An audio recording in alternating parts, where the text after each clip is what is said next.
எந்தன் வாழ்க்கையின் அர்த்தம் சொல்ல பூக்களின் வண்ணம் கொண்டு பிறந்த மகளே என் மகளே.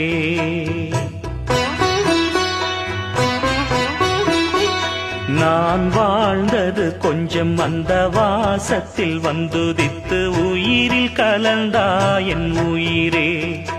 உன் பூவிழி குறுநகை அதில் 1000 கவிதையே.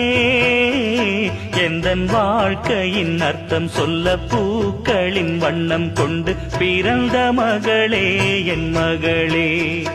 நான் வாழ்ந்தது கொஞ்சம் அந்த வாசத்தில் வந்துதித்து உயிரில் கலந்தா என் உயிரே.